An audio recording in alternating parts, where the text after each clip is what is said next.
Okay, we start with the first topic. It is about what is the influential context of Victorians age to Matthew Arnold ideas. Before we start with the first topic, it's a good idea to know who Matthew Arnold is. Among the major Victorian writers, Matthew Arnold is unique in that his reputation rests equally upon his poetry and his poetry criticism. Only a quarter of his productive life was given to writing poetry, but many of the same values, attitudes, and feelings that are expressed in his poems achieve a fuller or more balanced formulations in his prose. This unity was obscured for most earlier readers by the usual evolutions of his poetry as gnomic or thought-laden, or as melancholy or elegiac, and of his prose as urban, didactic, and often satirically witty in its self-imposed task of enlightening the social consciousness of England. Arnold defined the roles of criticism as a disinterested endeavor to learn and propagate the best that is known and thought of fresh and true ideas. His touchstone method offered scientific objectivity to literary criticism.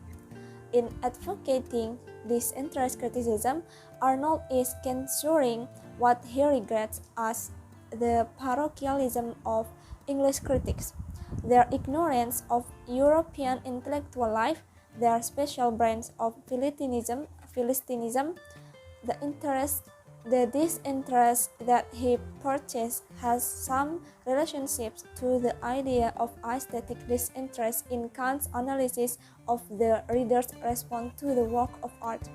However, Arnold's disinterest is principally an ethical principle based on the rational power rather than an aesthetic one.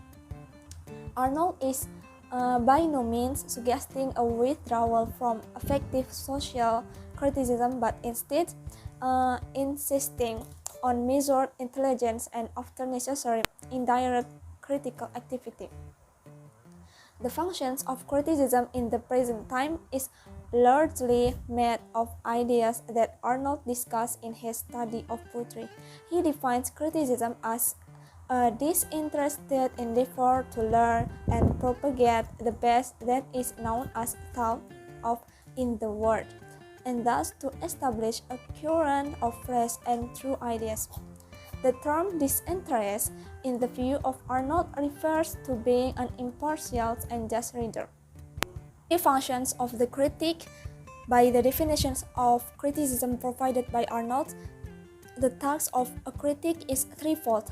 The first is, task is the critic's duty to learn, and for that he must see things as they really are. The second is, task is to hand on this idea to others, to comfort the world, to make the best ideas prevail. The third task requires the critic to create a favorable atmosphere for the creative genius of the future by promoting a current of ideas in the highest degree, animating and nourishing to the creative power. Without the prevalence of best ideas, there will be a cultural anarchy. Following Arnold, one might at first think criticism doomed to become 1. Purely descriptive, or 2. Purely expressive, pointing to, but not discussing, specimens of high seriousness. But this view misses Arnold's point that one must finally depend on the developed taste and the erudition of the critic. In the 864 essay, where Arnold speaks of judging as the critic's business, he points out that it must be judgment which almost insensibly forms itself in a fair and clear mind, along with fresh knowledge.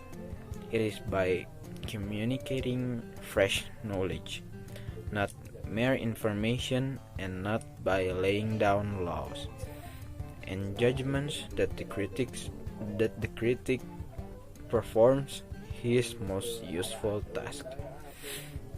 Arnold thus seeks to avoid both criticism that is really scholarship and ancillary to the poem, and subjective impressionism that is really poetic writing about poems.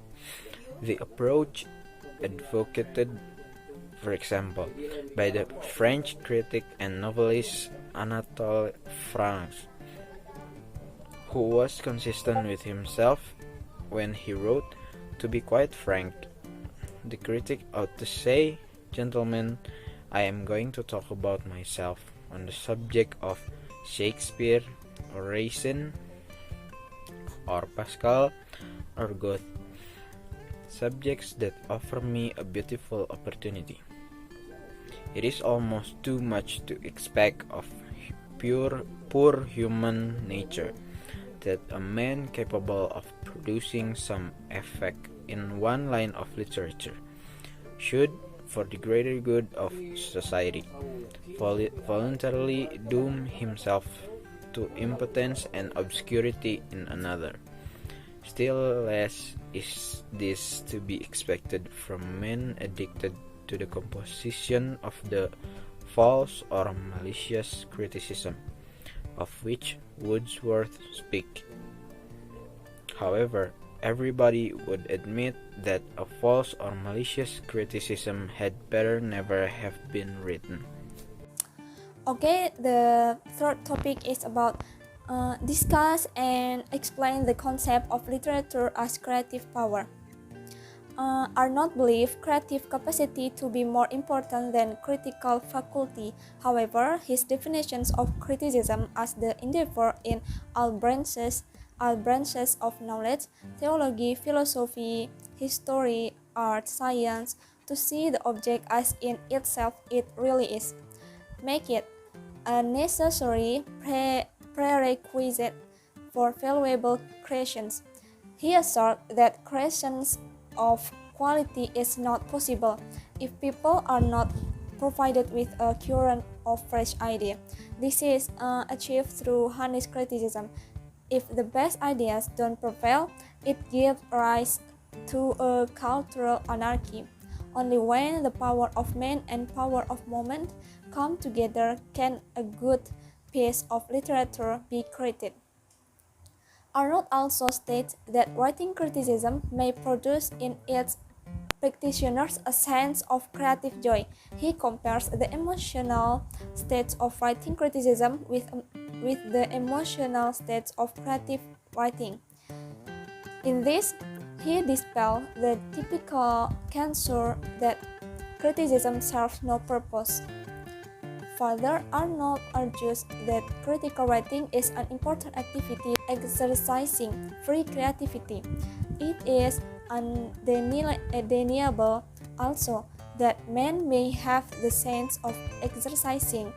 Assalamualaikum warahmatullahi wabarakatuh. I'm Dini Nur Rahma.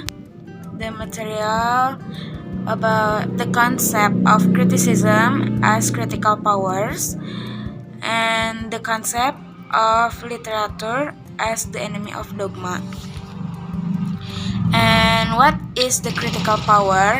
The critical power is of lower rank than the creative. True, but in assisting to this proposition, one or two things are to be kept in mind. It is undeniable that the exercise of a creative power, that a free creative activity, is the highest function of man. It is provided to be so by man's finding in it his true happiness. But it is undeniable also that man may have the sense of exercising this free creative activity in other ways than in producing great works of literature or art. If it were not so, all but a very few men would be shut out from the true happiness of all men.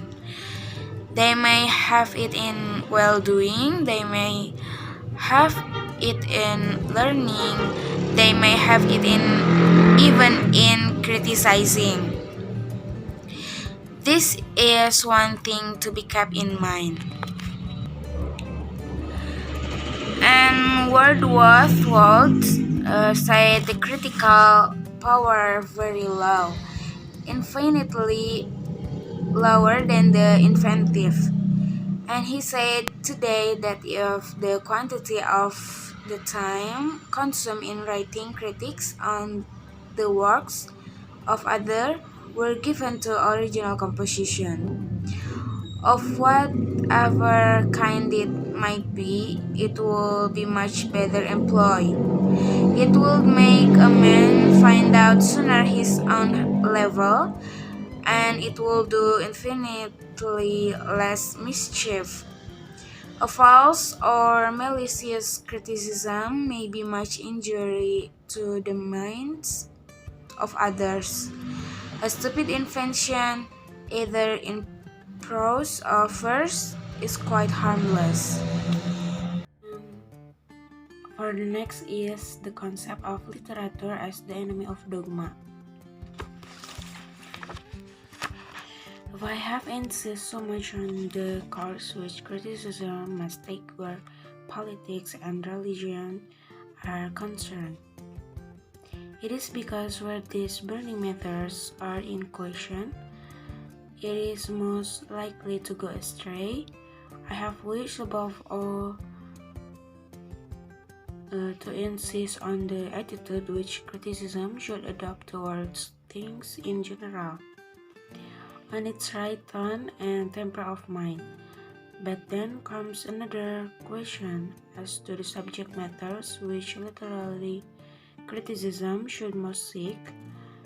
Here in general, its course is determined for it by the idea which is the law of its being. The idea of disinterest to learn and propagate the best that is known and taught in the world. And thus to establish a current of fresh and true ideas.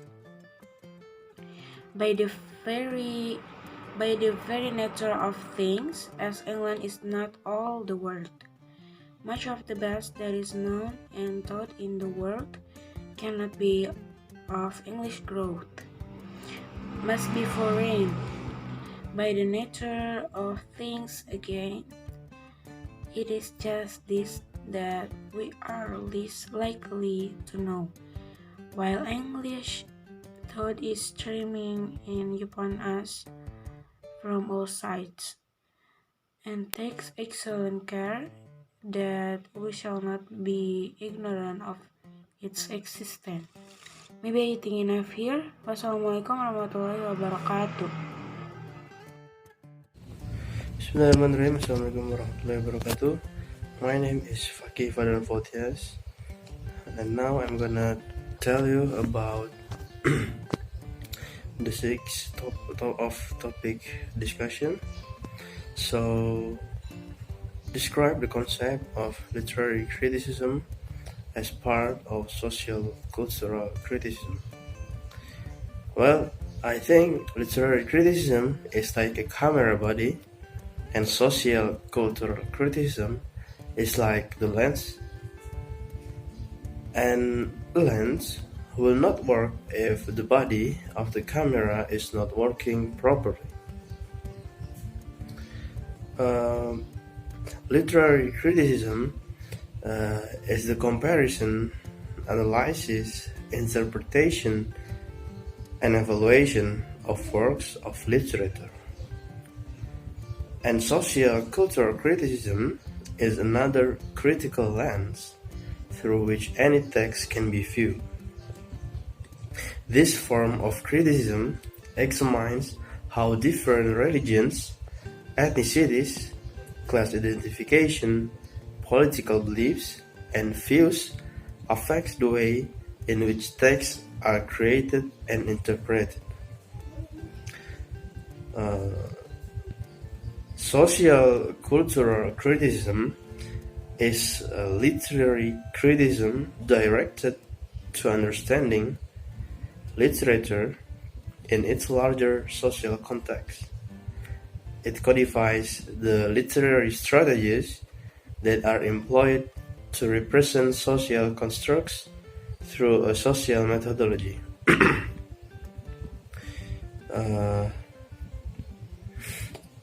Like historical criticism, sociological criticism examines literature in cultural, economic, and political contexts.